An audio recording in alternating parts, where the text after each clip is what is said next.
Hi hello నమస్తే welcome to our channel. నేను మీ చార్మి. తిరుమల తిరుపతి దేవస్థానానికి ప్రాయశ్చిత్త దీక్షకి సంబంధించి ప్రాయశ్చిత్త దీక్ష విరమణ కోసం వాళ్ళ కూతుర్లతోని కలిసి డిప్యూటీ సీఎం పవన్ కళ్యాణ్ అయితే అటు శ్రీవారి దగ్గరికి అయితే వెళ్ళడం జరిగింది. ఇక శ్రీవారి దర్శనం అనంతరం ఆయన కిందికి వచ్చి మీడియాతో మాట్లాడుతూ అటు డిక్లరేషన్ గురించి అయితే మాట్లాడడం జరిగింది. అది కూడా వారాహి డిక్లరేషన్. అంటే ఇన్ని రోజుల పాటు అటు సనాతన ధర్మానికి సంబంధించి అదేవిధంగా తిరుమల తిరుపతి దేవస్థానంలో లడ్డూ పైన కల్తీ జరిగిన విషయంలో ఆయన అయితే ఆగ్రహం వ్యక్తం చేస్తూ ఉన్నారు. ఇక సనాతన ధర్మానికి సంబంధించి ఖచ్చితంగా మనమైతే దానికోసం ముందుకు వెళ్ళాలి అని, ఇప్పుడు కాకపోతే ఇంకా మనం ఎప్పటికీ ముందుకు వెళ్ళలేమంటూ ఆయన కొన్ని వ్యాఖ్యలు కూడా చేయడం జరిగింది.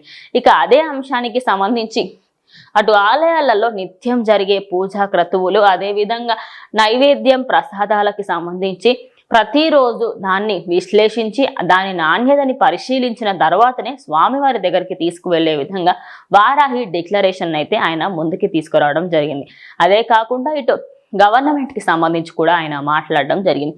ఇక మొత్తంగా ప్రెస్ మీట్ లో అయితే హిందూ ధర్మానికి సంబంధించి ఇష్టం వచ్చినట్టు మాట్లాడితే సరికాదని, ఇలాంటి వాళ్ళకి సంబంధించి ఖచ్చితంగా శిక్ష పడుతుందని, అదేవిధంగా లడ్డూ వివాదంలో ఎవరెవరైతే ఉన్నారో వాళ్ళందరికీ కఠినమైన శిక్షలు వేస్తాము అంటూ ఆయన చేసిన వ్యాఖ్యలు ప్రజెంట్ అటు హాట్ టాపిక్ గా మారాయి పొలిటికల్ పరంగా. మరి అసలు ఈ తప్పుకి పాల్పడిన వాళ్ళు ఎవరు, ఇందులో ఎవరి హస్తం ఎక్కువగా ఉంది ఏంటి, మరి సనాతన ధర్మం బోర్డుకి సంబంధించి ఎలాంటి వార్తలు వస్తాయి, మరి సుప్రీంకోర్టు ఇచ్చిన దానికి సంబంధించి కూడా ఆయన దాన్ని కూడా విమర్శించడం జరిగింది.